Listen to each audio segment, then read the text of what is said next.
Hello guys, in this video I'm going to show you where to find the government issued alerts in the WeatherChannel application. The first thing you need to do is enter the app. Once you have done that and you are in the home page, you should look at the top of your right corner and you will see three lines there. Press on them, and after that you should select the first option here, which is settings.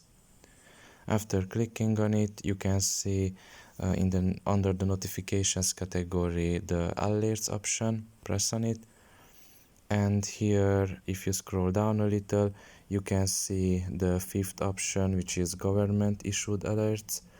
Press on it, and you just have to press on this thingy here in the right side, and you can see that it is on now, and you can activate on your current location or basic your default location if you want to.